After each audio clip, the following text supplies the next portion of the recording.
Hello dear students and friends, आज की इस वीडियो में बात करने वाले हैं यूपीएससी आईईएस एंड आईएएस भर्ती के बारे में। आपको बता दें कि यूपीएससी ने इंडियन इकोनॉमिक सर्विस एंड साथ ही साथ इंडियन स्टैटिकल सर्विस के रिगार्डिंग नए वैकेंसी को निकाला है, जो कि आपके इसमें कौन से स्टूडेंट्स अप्लाई कर सकते हैं और क्या क्या इसके एलिजिबिलिटी क्राइटेरिया होंगे, एज लिमिट क्या होगा, कितने नंबर ऑफ पोस्ट होंगे, सिलेक्शन प्रोसेस क्या होगा और भी तमाम जानकारी यहाँ पे हम देने का प्रयास करेंगे आपको।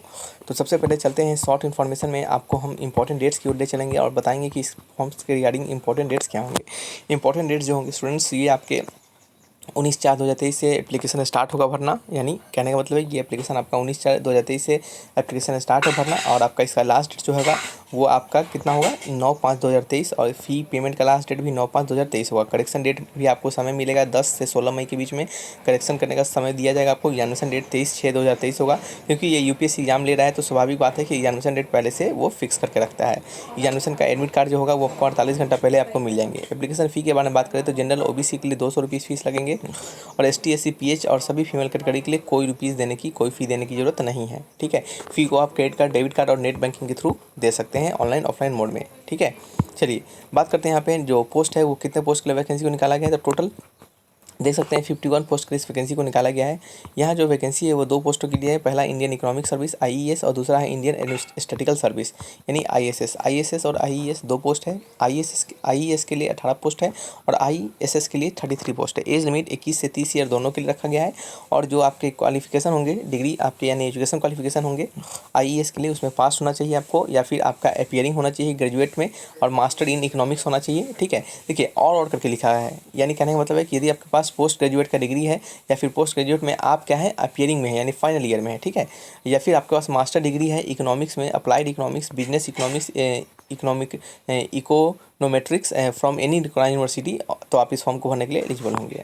आईएसएस के लिए बात करते हैं स्टूडेंट्स, यदि आप पासिंग है यानी पास आउट है या फिर आप अपीयरिंग बैचलर डिग्री है, bachelor degree in the sense आपके पास ग्रेजुएशन का डिग्री है कि इसमें स्टैटिकल में, मैथमेटिकल स्टैटिकल में, अप्लाइड स्टैटिकल में as on the subject of master degree और मास्टर डिग्री, या फिर आपके पास मास्टर डिग्री है यानी आपके पास बीटेक डिग्री है इन सभी स्ट्रीम में, या फिर आपके पास मास्टर डिग्री है स्टैटिक और मैथमेटिकल स्टैटिक्स में या फिर अप्लाइड स्टैटिक्स में, तब भी आप इस फॉर्म को भर सकते हैं। ठीक है, ऊपर वाले में आप देख सकते हैं यहाँ पे आपके आईईएस के लिए स्टूडेंट्स आपको पोस्ट ग्रेजुएट का डिग्री मांगा गया है। ठीक है, या फिर मास्टर डिग्री मांगा गया है। इसमें आपके बैचलर डिग्री को नहीं मांगा गया है, लेकिन दूसरे वाले में देख सकते हैं आईएएस में आपके बैचलर डिग्री या फिर मास्टर डिग्री कोई भी डिग्री आपके पास इस फॉर्म को अप्लाई कर सकते हैं। ठीक है, चलिए आप बात करते हैं यहाँ पे थोड़ा सा इसके पार्टिकुलर इन्फॉर्मेशन के बारे में जानते हैं कि इसके नोटिफिकेशन में कुछ और भी इन्फॉर्मेशन दिए गए हैं, जैसे कि सिलेक्शन प्रोसेस हो गए वो क्या होने वाले हैं।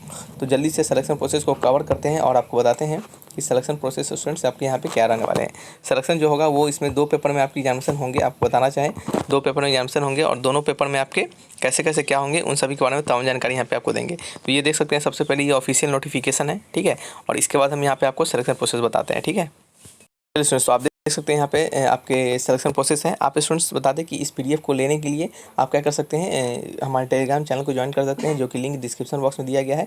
और वहाँ पे हम इस पीडीएफ को आप जैसे ही मैसेज करेंगे हम आप पीडीएफ को वहाँ पे सेंड कर देंगे। ठीक है, देखिए यहाँ पे लिखा गया है कि जो टोटल होंगे, पहला आपका रिटेन टेस्ट होगा, सेक्शन 2 सेक्शन में होंगे, यानी पहला आपका रिटेन टेस्ट होगा और दूसरे पार्ट में क्या होंगे आपके इंटरव्यू होंगे। देख सकते हैं पार्ट 1 में रिटेन एग्जामिनेशन होंगे जो कि 1000 मार्क्स के होंगे और वाइवा 2 होगा, यानी पार्ट 2 में वाइवा वॉइस होगा जो कि आपके 200 मार्क्स के होंगे। टोटल 1200 मार्क्स का ये आपका एग्जामिनेशन होगा। ठीक है, जो भी स्टूडेंट्स रिटन एग्जामिनेशन में पास होंगे उनको ही सिर्फ वाइवा के लिए बुलाया जाएगा, सभी को नहीं बुलाया जाएगा। अब चलिए बात करते हैं वाइवा में। तो सिंपल आपका वाइवा होता है जो आपके टेक्निकल ट्रेड होंगे या फिर जो भी आपका ट्रेड होगा उससे रिलेटेड क्वेश्चन पूछा जाएगा या फिर आपका बेसिक नॉलेज को टेस्ट किया जाएगा, ये सभी होंगे। ठीक है, और दूसरा जो सबसे पहले मेन इंपॉर्टेंट होता है वो पार्ट 1 होता है जो कि रिटन एग्जामिनेशन होंगे, उसमें क्या क्या पूछे जाएंगे। तो आईईएस और आईएफएस के लिए आईएएस के लिए 2 चीज़ें, देखिए आईईएस है, ठीक है, और एक क्या है आईएसएस है। ठीक है, तो चलिए आईईएस के लिए इकोनॉमिक सर्विस के बारे में बात करते हैं स्टूडेंट्स। तो इकोनॉमिक सर्विस में क्या है आपका सब्जेक्ट जो है वो आपके 6 सब्जेक्ट है, जैसे कि पहले में जनरल इंग्लिश, जनरल स्टडी, फिर जनरल इंग्लिश और जनरल स्टडी से 100 मार्क्स के होंगे, 3-3 घंटे के। सभी क्वेश्चन आपके आईईएस में 3-3 घंटे के होंगे और पहला 2 जो है इंग्लिश और जनरल स्टडी 100 मार्क्स के होंगे, बाद बाकी सारे जो होंगे वो कितना होंगे 200 मार्क्स के होंगे। और फिर उसी प्रकार से इंडियन स्टैटिकल सर्विस में general English, general study 100 marks के होंगे, 3-3 घंटे का। और यहाँ पे बचे हुए नीचे जो पेपर है वो 200 मार्क्स के होंगे और पेपर स्टैटिकल 1 और स्टैटिकल 2 जो होंगे वो 2 आवर के होंगे और बचे हुए नीचे स्टैटिकल 3 और स्टैटिकल 4 जो हैं वो कितने होंगे स्टूडेंट्स तो वो होंगे आपके 3-3 घंटे के, ठीक है।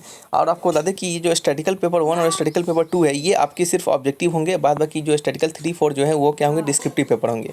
और इंग्लिश और जनरल स्टडीज़ के बारे में बात करेंगे तो ये भी दोनों जो होंगे आपके वो डिस्क्रिप्टिव ही होंगे, यानी कहने का मतलब लिखना ही पड़ेगा, रिटन पेपर होंगे, ठीक है। और आईईएस के लिए सारे पेपर, आईईएस में सारे पेपर ध्यान से सुनिएगा, जितने भी 6 पेपर है सभी के सभी क्या होंगे, आपके डिस्क्रिप्टिव पेपर होंगे, ठीक है। डिस्क्रिप्टिव यानी रिटन टाइप के पेपर होंगे, ठीक है। तो ये आपको कंफ्यूज नहीं होना है। तो आईईएस के लिए सारे पेपर डिस्क्रिप्टिव होंगे, और आईएसएस के लिए जो 2 पेपर है, स्टैटिकल 1 और स्टैटिकल 2, वो क्या होंगे, वो ही सिर्फ जो होंगे आपके वो ऑब्जेक्टिव होंगे, ठीक है। ये तमाम जानकारी आपको यहाँ पे देखने के लिए मिलेगा, आप इसको अच्छे से पढ़िएगा, ठीक है। और स्टैटिकल 3-4 जो है, ये 3-4 जो है, इसमें क्या होंगे, 50% क्वेश्चन होंगे वो शॉर्ट आंसर के होंगे, और 50% क्वेश्चन जो होंगे वो लॉन्ग आंसर के होंगे, ठीक है। ये आपके यहाँ पे होंगे। और यहाँ पे एक और चीज़ है कि स्टैटिकल जो आपके जनरल इंग्लिश या जनरल स्टडीज़ है, ये दोनों के लिए, यानी आईईएस के लिए और आईएसएस के लिए, दोनों के लिए क्या होंगे, आपके समान पेपर होंगे, इक्वल पेपर, यानी एक ही जैसे पेपर दोनों को दिए जाएंगे। और बाद बाकी जो इकोनॉमिक वाले जो हैं और स्टैटिकल वाले हैं, वो सभी के अपने अलग अलग पेपर होंगे, ठीक है। तो इस प्रकार से क्या होंगे, आपके सिलेक्शन प्रोसेस होंगे। अब सिलेबस के बारे में थोड़ा सा बात कर लेते हैं। अब पूरा सिलेबस तो पढ़ के बताएंगे नहीं, आप अच्छे से यहाँ पे देख लीजिए, ये जो 14 नंबर पेज है, यहाँ से आपका सिलेबस स्टार्ट होता है, और सारे सिलेबस को यहाँ पे इस तरह से स्क्रॉल कर करके आप सारे सिलेबस को देख सकते हैं। बिल्कुल सारे सिलेबस यहाँ पे दिए गए हैं। अब एक और अच्छे से सिलेबस को पढ़िए, और देन फिर आपको कोई डाउट होता है तो आप हमसे पूछिए, ठीक है। आप कमेंट बॉक्स में लिखकर हमसे पूछिए। तो चलिए रखते हैं इस वीडियो को यहीं पे, मिलेंगे नेक्स्ट वीडियो में। यदि कोई डाउट आपका रह गया हो तो आप हमसे पूछ सकते हैं। हालांकि हमने तमाम जानकारी यहाँ पे देने का प्रयास किया है, यदि कुछ हमसे छूट गया होगा तो आप हमसे पूछिएगा, क्योंकि शॉर्ट इन्फॉर्मेशन में इतना जानकारी आपको देना होता है, देन फिर आपके कहने पे हम लॉन्ग वीडियोस बनाते हैं, ठीक है। तो रखते हैं इस वीडियो को। Thanks for watching.